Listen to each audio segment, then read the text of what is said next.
Hello everyone, कैसे हैं आप सभी लोग। उम्मीद है आप सब अच्छे होंगे, मस्त होंगे। तो ये प्री बोर्ड का जो पेपर है आपका हुआ था क्लास 10th का, तो उसके जो ऑब्जेक्टिव क्वेश्चन है उसे हम आज सॉल्व करेंगे। ठीक है, तो चलिए वीडियो को शुरू करते हैं। और पहला क्वेश्चन आपके सामने लिखा हुआ है ये। पहला क्वेश्चन देखते हैं आपका, ये है क्वेश्चन है आपका, यदि 42 तथा 15 का एलसीएम आपको 210 है तो 42 और 15 का एचसीएफ हमें ज्ञात करना है, यानी मैस है। ठीक है, 42 का और 15 का दो संख्याएं हैं, इनका जो एलसीएम दे रखा है इन्होंने। ठीक है, तो हम इनका एलसीएम लिखते हैं। पहले एलसीएम जो है इन्होंने हमें दिया है 210। फाइंड करना हमें इसका एचसीएफ। और जो संख्याएं हैं हमारे पास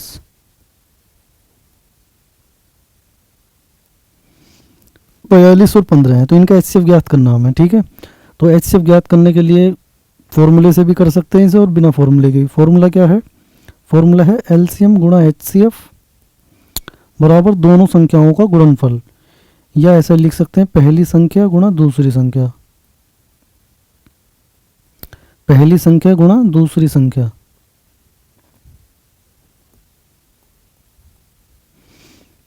एलसीएम गुणा एचसीएफ, पहली संख्या आपको फर्स्ट और सेकंड भी लिख सकते हैं इसे। ठीक है, हमारे पास एलसीएम इसका 210 है और एचसीएफ हमें फाइंड करना है। संख्या हमारे पास दो हैं, एक तो है 42, इसे हमने पहली संख्या कह दिया, एक है 15, इसे दूसरी संख्या। तो एचसीएफ बराबर आ जाएगा, ये एचसीएफ के गुणा में लिखा हुआ 210 जो है, तो ये बटे में चला जाएगा। तो 42 गुणा 15 बटे 210, इसको हम डिवाइड कर देंगे अब, जिससे भी कटेगा ये, जैसे 7 से कट जाएगा, 7 छंग 42, 7 से इसे काटेंगे 7 या 21 जीरो, 5 से काट देंगे 5 या 15, 5 छंग 30 और 6 से 6 कट जाएगा ये। ओनली आपका एचसीएफ जो है 3 बच गया है, 3 ही आ जाएगा। इसका आंसर आपका जो है एचसीएफ 3 हो जाएगा, जो कि ऑप्शन नंबर ए है। ठीक है, एक तरीका तो ये हो गया इसे करने का। दूसरा तरीका है आपका, इसके हमें जो ऑब्जेक्टिव क्वेश्चन है, तो इसका तो हमें एचसीएफ आंसर से मतलब है, ये कौन से तरीके से कर रहे हैं इससे मतलब नहीं है। तो दूसरा तरीका, हमारे पास दो संख्याएं थी, जो पहला यानी कि जो सिंपल तरीका है 42 और 15 है, इन दोनों के आप अलग अलग फैक्टर कर सकते हैं। 42 और 15 के इधर फैक्टर करें, 2 से काट दे 2 दूनी 4, 2 एकम 2, 3 से काटा 3 सत्ते 21, 7 से काट दे 7 एकम 7। हमने इनके फैक्टर कर लिए, इधर भी कर देंगे, 3 पंजे 15, 5 एकम 5। एचसीएफ का मतलब होता है कॉमन फैक्टर, यानी हमारे पास दो संख्याएं थी, एक 42 जिसके फैक्टर आए 2 गुणा 3 गुणा 7, और एक थी 15, दो संख्याएं थी हमारे पास 3 गुणा 5। तो एचसीएफ जो होगा इसका common factor, highest common factor होता है, तो कॉमन फैक्टर जो वो ले लेंगे। तो हमारे पास 3 ही ऑलरेडी ऐसा है जो दोनों में कॉमन है, तो 3 ही इसका जो है एचसीएफ हो जाएगा, आंसर आ जाएगा। एक तरीका ये भी है और एक तरीका ये भी है, अगर हम इन दोनों को एक साथ लेके कर दें, एक साथ लिख लिया हमने इन दोनों संख्याओं को, और लिखने के बाद जो है हम इन दोनों को उस संख्या से डिवाइड करेंगे जिससे दोनों डिवाइड हो जाएं। तो ऐसी संख्या ओनली 3 है, 3 से दोनों डिवाइड हो जाएंगे, 3 एकम 3 और 3 चौक 12, 3 पंजे 15। अब ऐसी कोई भी संख्या नहीं है जिससे दोनों डिवाइड हो जाएंगे। 5 5 से ही कटेगा, 14 2 से कट जाएगा, 7 से कट जाएगा, लेकिन 5 से दोनों नहीं कट रही हैं, तो एचसीएफ हमारा इसका जो है ओनली 3 ही आ जाएगा। ठीक है, एचसीएफ क्या आ जाएगा 3, तो 3 इसका राइट आंसर हो जाएगा, जो कि ऑप्शन नंबर ए है। ठीक है, चलिए नेक्स्ट क्वेश्चन देखते हैं। इसके बाद दूसरा क्वेश्चन आपके पास ये है, दूसरा क्वेश्चन इसका ये है, आपके पास संख्या लिख रही है 240, इसके अभाज्य गुणनखंड हमें बताने क्या है। प्राइम फैक्टराइजेशन करना है इसका 240। ठीक है, इसका तो हम चलिए करते हैं। 240 लिखकर संख्या, एक तरीका तो ऐसे काटते चले जाओ, 2 से डिवाइड करा, 2 एकम 2 दूनी 0 ऐसे लिख दिया, फिर 2 छंग 12 0 ऐसे लिख दिया, फिर 2 तिया 6 0 ऐसे लिखा, यानी आधा करते चले जा रहे हैं हम। फिर 2 पंजे 15, फिर 3 से कटेगा 3 पंजे 15, 5 से कटेगा 5 एकम 5। तो 240 थे, इसके जो फैक्टर करे हमने प्राइम फैक्टर, 2 गुणा 2 गुणा 2, 1 2 3 4 बार तो 2 है, 3 एक बार है, 5 एक बार है। ठीक है, और इसे हम अब ऐसे लिख देंगे, 2 कितनी बार आया था 4 बार, 3 कितनी बार आया था 1 बार, और 5 कितनी बार आया 1 बार। तो इसका ये आंसर आ जाएगा 2 की पावर 4, 3 की पावर 1, 5 की पावर 1। ऑप्शन नंबर 20 का राइट आंसर हो जाएगा। एक तरीका तो यही सिंपल तरीका है इसका। और क्या है, और कैसे कर सकते हैं, 24 240 लिखा हुआ था, तो इस 240 को हम ऐसे लिख सकते हैं 24 गुणा 10। ठीक है, 24 को हम कैसे लिख सकते हैं, 2 गुणा 12 लिख सकते हैं, 10 को 2 गुणा 5 लिख सकते हैं, 2 गुणा 12 को लिख सकते हैं 2 गुणा 6, 2 गुणा 5, और 6 को क्या लिख सकते हैं हम, 6 को लिख सकते हैं 2 गुणा 3, और ये 2 गुणा 5 ऐसे लिख दिया। अब 2 कितनी जगह है, 4 बार है 2, 1 2 3 4, 3 1 बार है, 5 1 बार है, तो ये इसके प्राइम फैक्टर आ जाएंगे। ठीक है, ऑप्शन नंबर 20 का जो है राइट आंसर हो जाएगा। चलिए अब इसके बाद करते हैं हम तीसरा क्वेश्चन। तीसरा क्वेश्चन में क्या है, रैखिक समीकरण युग्म दिए हैं, इसका हल पूछे जा रहे हैं। क्या इसके हल कितने हैं, सॉल्यूशन कितने हैं इसके, क्या यूनिक सॉल्यूशन है यानी अद्वितीय हल, क्या इसके 2 हल हैं, ठीक है, यह अपरिमित रूप से अनेक हल हैं, इनफाइनाइट मैनी सॉल्यूशन है, या एक भी नहीं है। ठीक है, तो क्या होंगे चलिए देखते हैं। 2 इक्वेशन है ये, 2x + 3y + 5 = 0, और दूसरी है -4x - 6y = 10। तो बराबर जो 10 में लिखा हुआ है इसे लेफ्ट साइड में ले आएंगे, -10 = 0 कर देंगे। दोनों एक जैसी लिख दी हमने इक्वेशन ये। अब फॉर्मूला क्या होता है, इसे हम तुलना करते हैं, a1x + b1y + c1 = 0, a2x + b2y + c2 = 0। इन दोनों से तुलना करते हैं और इनका अनुपात निकालते हैं, a1/a2, b1/b2, c1/c2 का। तो ये ऑब्जेक्टिव क्वेश्चन है, जल्द से जल्द करना है, तो इसे ऐसे ही लिख दो, 2/-4, फिर 3/-6, 3/-6, फिर एक आ जाएगा, ये आ जाएगा 5/-10। चिन्ह सहित लिखेंगे हम। लिखा हमने, हम इसे शॉर्ट तरीके से यानी जल्द से जल्द करना चाह रहे तो हमने ऐसे ही लिख दिया डायरेक्ट। इसे डिवाइड करा, ये आएगा -1/2, ये भी आ जाएगा -1/2, ये भी आ जाएगा -1/2। तो हमने यहाँ पर चेक करा, देखा कि ये तीनों के तीनों क्या आ गए, बराबर आ गए, अनुपात ये बराबर आ गए। यानी हम कह सकते हैं a1/a2 बराबर है b1/b2 बराबर है c1/c2। तो जब ये अनुपात तीनों के तीनों इक्वल हों तो वहाँ पर अनेक इनफाइनाइट सॉल्यूशन होते हैं। ठीक है, अनंत हल होते हैं, उसके इनफाइनाइट सॉल्यूशन होते हैं। तो यहाँ पर जो है अपरिमित रूप से अनेक हल, यानी ऑप्शन नंबर जो सी है आपका, ये राइट आंसर हो जाएगा इसका, इनफाइनाइट मैनी सॉल्यूशन। ठीक है, हमने इनका अनुपात फाइंड करना था। यदि वो अनुपात तीनों के तीनों इक्वल आ जाएं, a1/a2, b1/b2, c1/c2 तीनों ही बराबर आ जाएं, तो उस कंडीशन में हमारे जो उसके हल होते हैं वो अनंत हो जाते हैं। ठीक है, चलिए इसके बाद देखते हैं क्वेश्चन नंबर 4। क्वेश्चन नंबर 4 जो है आपके सामने है, ये द्विघात बहुपद है आपका, इसके शून्यकों को गुणनफल ज्ञात करना था, इसमें प्रोडक्ट ऑफ जीरोज। ठीक है, तो इसमें क्या फॉर्मूला होता है, 6x² - 7x + 5। ये हमारे पास पोलिनोमियल है, बहुपद है, तो इसे आप ax² + bx + c से तुलना कर देंगे, कंपेयर करेंगे, तो a का मान आपका 6 आ जाएगा, b का मान आ जाएगा -7, c का मान आ जाएगा 5। ठीक है, a का मतलब है x² का गुणांक, ये b का मतलब है x का गुणांक कोफिशिएंट, c मतलब कांस्टेंट। ठीक है, ये तीनों लिख दिए। अब हमें चाहिए थे इसके शून्यकों का गुणनफल। तो शून्यकों का गुणनफल का फॉर्मूला होता है, शून्यकों का गुणनफल यानी प्रोडक्ट ऑफ जीरोज, तो वो होता है -b/a। शून्यकों का गुणनफल होता है, योगफल तो होता है -b/a और गुणनफल होता है c/a। तो यहाँ पर जो c है वो कितना है, 5 है, और a कितना है, 6 है, तो 5/6 इसका आंसर आ जाएगा। 5/6 आपका ऑप्शन नंबर डी है इसका। ठीक है, चलिए अब इसके बाद देखते हैं शून्यकों का क्या था, गुणनफल था। एक तरीका तो ये है, इसके फॉर्मूले के अनुसार, अगर किसी को फॉर्मूला याद नहीं है तो हम क्या करेंगे, इसके x के मान फाइंड करेंगे और फिर उनके गुणनफल गुणा कर देंगे, तब भी आ जाएगा ये। ठीक है, तब भी आ जाएगा, ऐसा नहीं है तब नहीं आने का, तब भी आ जाएगा। हमने क्या कहा, ये जो हमारे पास बहुपद है इसमें x के मान फाइंड कर लेंगे, 6x² - 7x + 5 बराबर 0 लिखेंगे सबसे पहले, इसे इक्वेशन में कन्वर्ट कर देंगे और यहाँ से x के मान निकालेंगे, वही हमारे शून्य का है। तो इन दोनों की गुणा करेंगे, फैक्टर करने इनके, तो 6 पंजे 30, यानी हम जो है इन दोनों की गुणा करते हैं सबसे पहले, 6 पंजे 30, 30 के ऐसे फैक्टर करने, यानी ऐसी दो संख्याएं चाहिए जिनकी गुणा करें तो 30 आए और जोड़ने पर कितना आना चाहिए, 7, जोड़ने पर 7 आना चाहिए और गुणा करने पर 30 आना चाहिए। ठीक है, ऐसे ऐसे दो नंबर चाहिए हमें इसके फैक्टर करने के लिए। क्या ऐसे फैक्टर हो सकते हैं, चेक कर सकते हैं हम। तो 2 से काटेंगे, 3 से काटेंगे, 3 पंजे 15, तो इनका योग आना चाहिए कितना, 7। ऐसा योग तो नहीं बन पा रहा इनका कुछ भी, तो हो सकता है ये इस वाले तरीके से ना हो, फिर सिंपल तरीके से यानी सिद्धाचार्य से हो, ऐसा हो सकता है।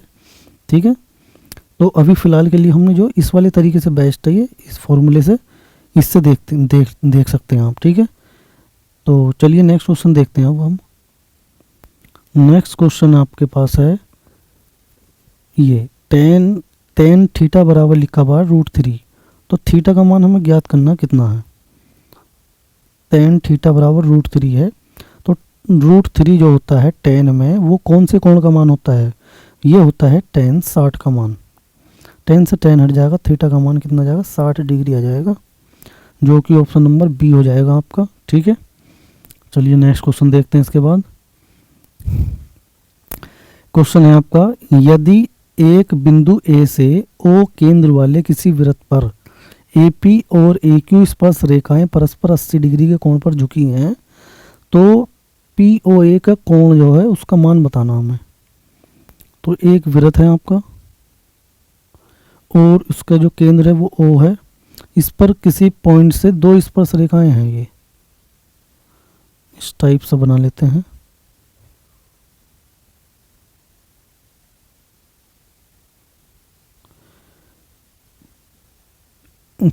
पॉइंट ए से, पॉइंट ए है,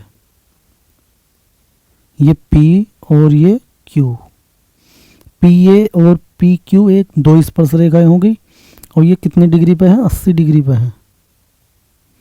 तो यहाँ से हम जानते हैं अगर केंद्र से इसको मिला देंगे, इसकी स्पर्श रेखा को जहाँ ये टच कर रहा है, तो हम जानते हैं ये 90 डिग्री के कोण पर टच करता है ये।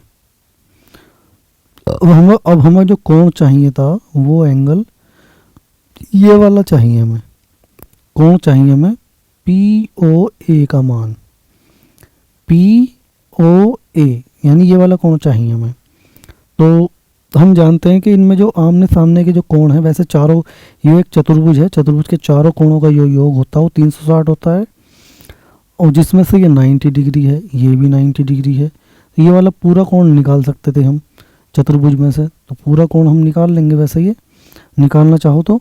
और उसका आसान तरीका क्या है, आमने सामने के जो दो कोण है, ये वाले, ये कोण और ये वाला कोण, इनके आमने सामने के कोणों का योग 180 होता है।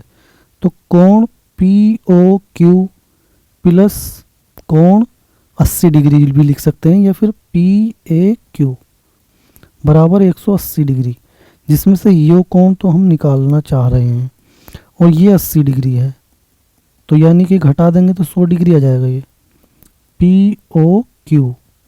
180 माइनस 80 करेंगे तो 100 डिग्री आ जाएगा ये। ठीक है, ये आएगा तुम्हारा पूरा कोण, ये वाला 100 पूरा आ गया। अब हमें ऊपर वाला चाहिए, यानी कि ये 2 जगह डिवाइड हो चुका है कोण आपका, तो आपका जो ऊपर वाला कोण आ जाएगा POA।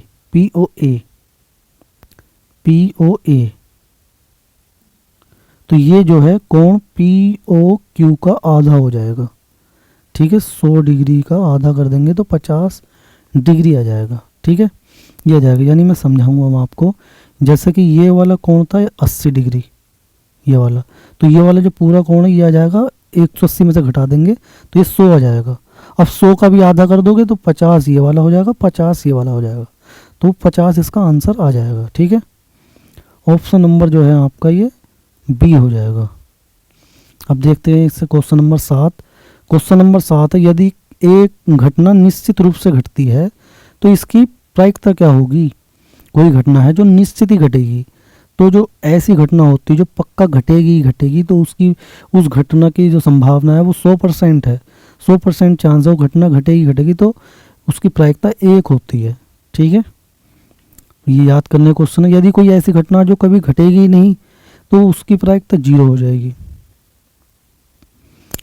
और अगला क्वेश्चन है क्वेश्चन नंबर 8, r त्रिज्या वाले एक ठोस अर्धगोले का कुल पृष्ठीय क्षेत्रफल हमें बताना है। अर्धगोले का कुल पृष्ठीय क्षेत्रफल, तो अर्धगोले का कुल पृष्ठीय क्षेत्रफल जो होता है,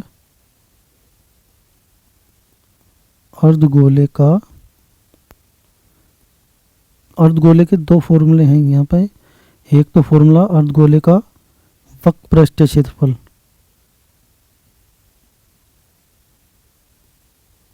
ये होता है 2 पाई r स्क्वायर, और एक होता है कुल पृष्ठीय क्षेत्रफल इसका, अर्धगोले का कुल पृष्ठीय क्षेत्रफल। कुल पृष्ठीय क्षेत्रफल जो होता है इसका वो हो जाएगा 3 पाई r स्क्वायर, 3 पाई r स्क्वायर, यानी ऑप्शन नंबर सी। ठीक है, चलिए क्वेश्चन नंबर 9 देखते हैं। अब क्वेश्चन नंबर 9 ये आपका है, 2 बिंदु हैं, इनके बीच की दूरी ज्ञात करनी, डिस्टेंस ज्ञात करनी, 2 पॉइंट्स की। आसान है ये तो। ठीक है, ये वाला पॉइंट, 2 पॉइंट है ये। 2 बिंदुओं के बीच की दूरी का फॉर्मूला आपके पास होता है ये वाला। मान लो ये 2 पॉइंट हैं, इनके बीच की दूरी ज्ञात करनी, यदि ए है ये बी है तो ए बी हो जाएगी फॉर्मूले के अनुसार। तो ये आ जाएगा x2 माइनस x1 का whole square y2 minus y1 का होल स्क्वायर। इसे हम x1 को पहले भी लिख सकते हैं, x2 को बाद में भी, y1 को पहले भी लिख सकते हैं, y2 को बाद में, लेकिन हम इसी रूप में याद करते हैं तो ऐसे ही लिखना चाहिए बार बार। ये x1 हो जाएगा, ये y1, ये x2, ये y2। अब यहाँ पे इनकी वैल्यू पुट कर देंगे तो x2 कितना हो जाएगा हमारा 1, x1 कितना हो जाएगा 3 का स्क्वायर, y2 कितना है 4, y1 कितना है 2 का स्क्वायर। यहाँ पर जब इससे हमने माइनस करेंगे एक में से 3 तो -2 का स्क्वायर, और ये +2 का स्क्वायर, तो दोनों का स्क्वायर प्लस का हो या माइनस का हो सेम ही आएगा, 4 ही आएगा। इन दोनों को ऐड करा तो ये हो गया 8, 8 के फैक्टर कर दिए हमने, तो 2 गुणा 2 गुणा 2 लिख सकते हैं। ये तो आ जाएगा बाहर एक संख्या के रूप में 2√2 आ जाएगा, ये 2√2 यानी ऑप्शन नंबर 20 का राइट आंसर हो जाएगा। ठीक है, ऑप्शन नंबर बी। अब देखते हैं इससे अगला question, question number 10। Question number 10 है आपका, यदि किसी द्विघात समीकरण का एक मूल दे रखा है आपको 1/2, तो k का मान ज्ञात करना है, यानी 1 इसका दे रखा हमें, तो इसी को हम x की जगह पुट कर देंगे और k का मान निकाल लेंगे। 4x² + 4kx - 5 = 0। x की जगह पर 1/2 पुट कर देंगे हम, इसका एक मूल है ये चूंकि, तो इसे संतुष्ट करेगा ये। तो 4 1/2 का स्क्वायर प्लस 4k गुणा 1/2 माइनस 5 बराबर 0, 4/4 आ जाएगा ये तो, और ये 2k बटे यानी 4k/2, 4k/2 माइनस 5 बराबर 0। इसे सोल्व करा, 4 से 4 कट गया एक बार, 2 से कट गया 2 बार, तो 1 + 2k बराबर 5 ले आएंगे, इसे -5 को राइट साइड ले जाएंगे, 1 को भी राइट साइड ले जाएंगे, तो ये कितना हो जाएगा 4, यानी k का मान कितना आ जाएगा 2 आ जाएगा। k का मान 2 आ जाएगा, 2 दूनी 4, k का मान +2 यानी ऑप्शन नंबर ए। ठीक है, ऑप्शन नंबर ए। अब इसके बाद देखते हैं क्वेश्चन नंबर 11। क्वेश्चन नंबर 11 है 1 2 3 से लेकर 9 तक की संख्याओं का योग क्या आएगा। तो इन्हें सिंपल तरीके से आप जोड़ के भी बता सकते हैं क्या आएगा। ठीक है, जैसे कि अगर मैं जोड़ के बताऊं इन्हें, 1 और 9 को जोड़ोगे 10 हो जाएगा, 2 और 8 को जोड़ोगे फिर 10 हो जाएगा, 3 और 7 को जोड़ोगे 10 हो जाएगा, 4 और 6 को जोड़ोगे फिर 10 हो जाएगा, और ये 5, तो 40 तो ये हो गया, +5 45 हो जाएगा। ठीक है, ऑप्शन नंबर बी। और यदि अब आप इसे फॉर्मूले से करते हैं तो फॉर्मूला प्राकृतिक संख्याओं को जोड़ने का 1 + 2 + 3 + 4 प्लस ऐसे अप टू n प्राकृतिक संख्याएं हुआ दे तो उसको समेशन n बोलते हैं, और समेशन n का फॉर्मूला होता है n + 1/2।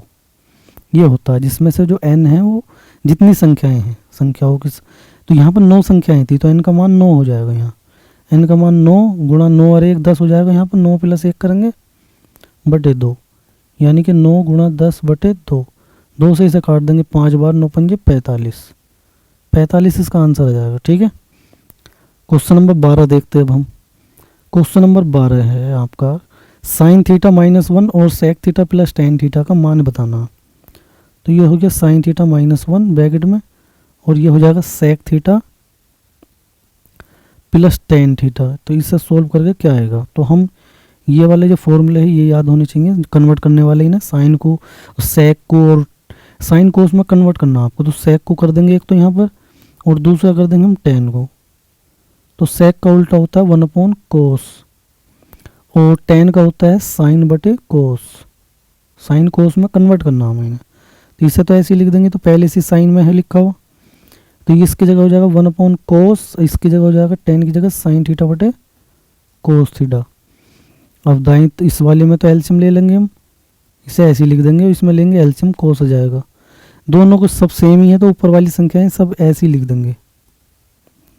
ऊपर वाली संख्या हो गई अब साइन थीटा -1, और ये 1 प्लस साइन थीटा, तो इसे हम साइन थीटा +1 भी लिख सकते हैं, साइन थीटा +1, क्योंकि तो प्लस है इसके बीच में, कोई सी भी संख्या पहले हम लिख सकते हैं। तो अब ये वाला फॉर्मूला आपको याद होना चाहिए, a + b या a - b, इसका फॉर्मूला होता है a² - b²।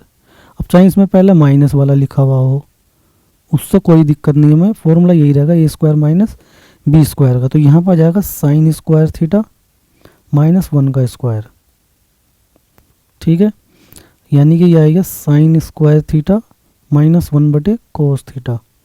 अब आपको यहाँ पर एक फॉर्मूला फिर से याद आना चाहिए, sine square theta plus cos square theta का मान होता है 1।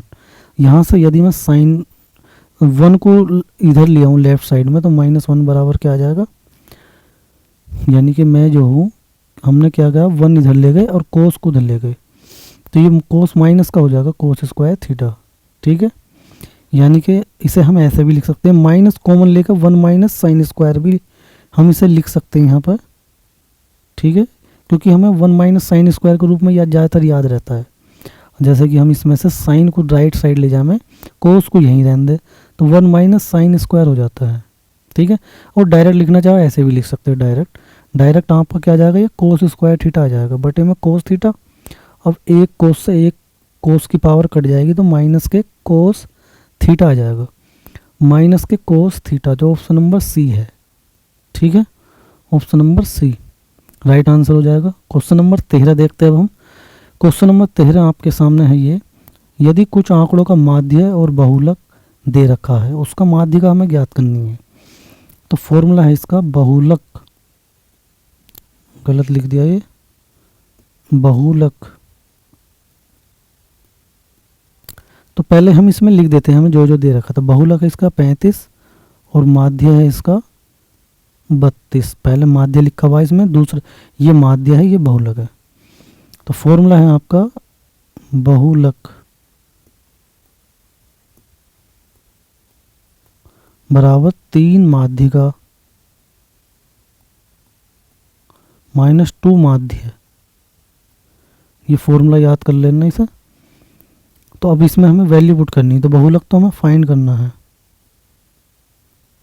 नहीं बहुलक तो हमें दे रखा है इन्होंने, हमें माध्यिका ज्ञात करनी है। ठीक है, बहुलक कितना है 35, 3 माध्यिका, इसे m लिख सकते हैं, इसे m लिख लो या x लिख लो, x भी लिख सकते हैं यहाँ पे, हमें भी सब फाइंड करना है। ठीक है, और 2 गुणा माध्य कितना है 32, तो x की वैल्यू ज्ञात करनी है आपको। ठीक है, ये 35 हो जाएगा बराबर 3x, 32 दूनी 64, 64 इधर आएगा तो ऐड हो जाएगा, प्लस का हो जाएगा ये, तो इन दोनों को प्लस करेंगे तो ये 99 हो जाएगा, और यानी 3x की वैल्यू तुम्हारी 99 आ गई, तो x का मान आ जाएगा 99/3, यानी 3 × 9 3 × 9 33 आ जाएगा।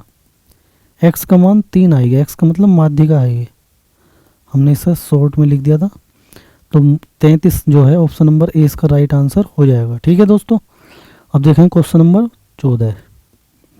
यदि कोस थीटा की जो वैल्यू है आपकी ये लिखी हुई, कोस 2 थीटा हमें फाइंड करना है।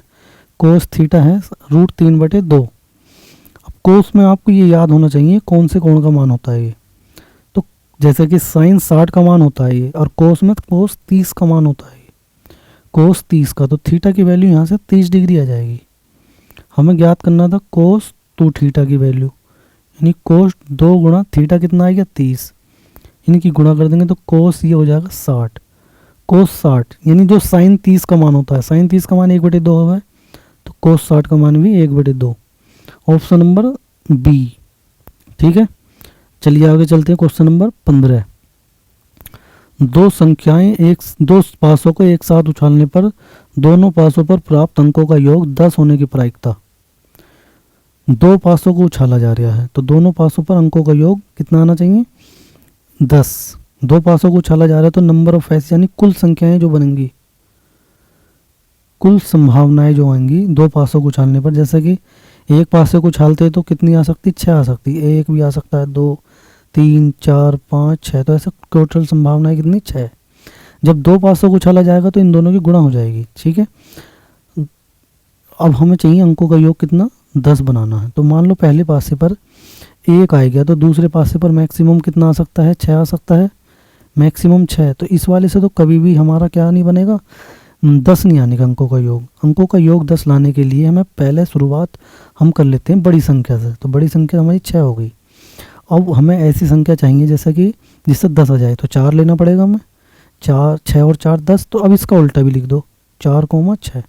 दो तरीके तो ये हो गए। तीसरा तरीका हमारा कौन सा है, मान लो पहले पासे पर 5 आ जाए और दूसरे पे भी 5 आ जाए, 6 और 4 और 4,6 इनसे दोनों से 10 बनेगा, क्योंकि 6,5 लेंगे 11 बनना है, 6,6 लेंगे 12 बनना है। ये नहीं चाहिए हमें, हमें ओनली 10 जिनके अंकों का योग 10 आ रहा है वो चाहिए। तो ये 3 ही तरीके बने। तो इसका प्रायिकता जो निकालेंगे, अभीष्ट प्रायिकता, इसकी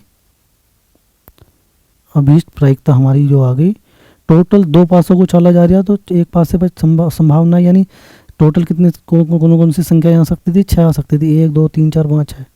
तो 6 गुणा दूसरे पे भी, दूसरे पासे पे भी 1 से लेकर 6 तक कोई सी भी संख्या आ सकती है, तो इनकी गुणा लिखते नीचे। ऊपर ऐसे कितने तरीके बने 3 तरीके बने, ये 3 ऊपर लिख दिया। तो 3 बटे इसे 3 ही कम 3 3 दूनी, तो ये आ जाएगा तुम्हारा 1/12 आ जाएगा। ठीक है, 1/12। तो 1/12 इसमें ऑप्शन नंबर पहला ही है,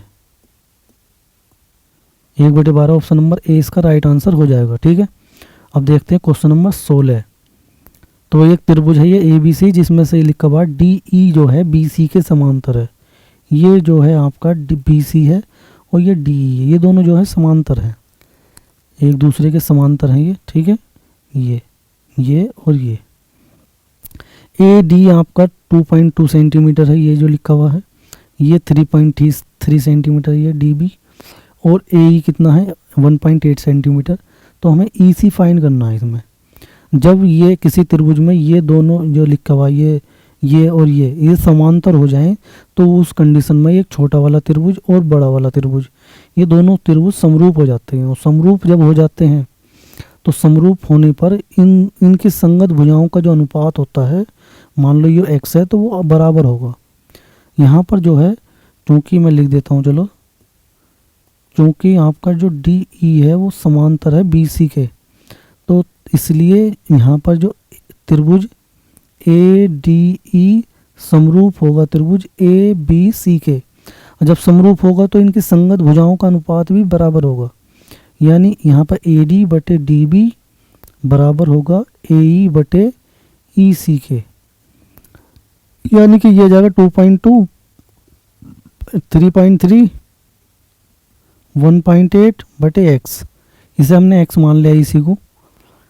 तो अब हमें x की वैल्यू ज्ञात करनी है, तो x तो इधर आ जाएगा, क्रॉस मल्टीप्लाई कर देंगे, x तो यहाँ पहुँच जाएगा इसकी जगह और ये इसकी जगह आ जाएगा। ठीक है, और ये इधर चला जाएगा, तो ये आ जाएगा तुम्हारा x इधर आएगा 1.8 मल्टीप्लाई 3.3 बटे में 2.2 2.2। अब हमारे पास ये पॉइंट हटा देंगे ये दोनों का।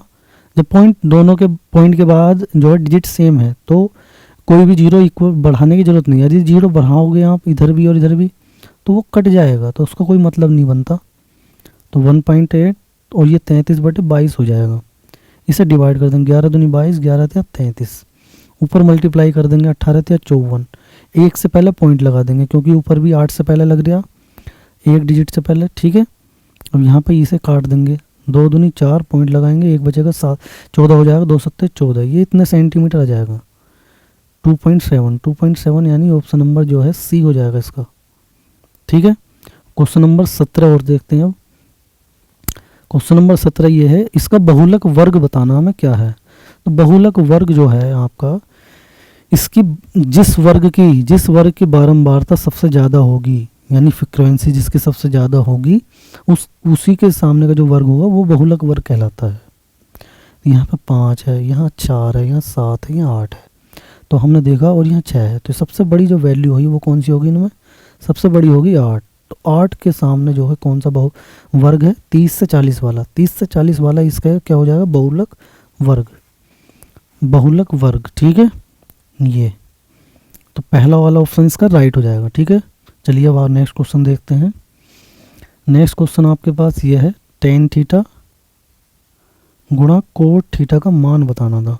तो हम तो जानते हैं इसमें कोट थीटा बराबर हो गया है 1/tan थीटा, या लिख सकते हैं tan थीटा बराबर 1/कोट थीटा। तो किसी से भी कर दें इसे, यदि मैंने tan को कन्वर्ट कर दिया 1/कोट में तो इसे ऐसे ही लिख देंगे हम, और ये हमारा कट जाएगा। अब कोट से कोट एक बार तो क्या आ जाएगा, 1 आ जाएगा।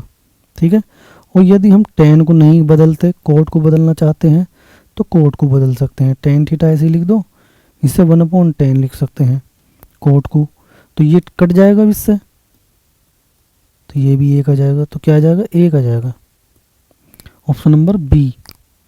क्वेश्चन नंबर 19 देखते हैं, 12, 15 और 21 का एलसीएम ज्ञात करना। तो आसानी है ये, तो 12, 15, 21 एक साथ लिख के कर सकते हैं इसे। तो 2 छंग 12, ये तो कटने का नहीं है, ये भी नहीं कटेगा 2 से, फिर 2 से काट देंगे, 2 3 6, 15 21 ऐसे लिख देंगे, डिवाइड नहीं होगा ये 2 से, 3 से कर देंगे, अब 3 3 3 3 5 15, 3 7 21, 5 से कर देंगे, अब इसे 5 5 5 5 7 ऐसे लिख देंगे, अब 7 से काट देंगे, तो ये 1 1 आ गया। एलसीएम जो होगा इन सबकी गुणा हो जाएगी, 2 कितनी बार आया, 2 बार, 2 गुणा 2, 3 गुणा 5 गुणा 7, इन सबकी मल्टीप्लाई कर लेंगे। अब हम इन सबकी गुणा करेंगे तो 2 दूनी 4, 4 तिया 12, 12 पंजे 60 गुणा 7, 7 छंग 42, 420 हो जाएगा, 420 यानी ऑप्शन नंबर बी।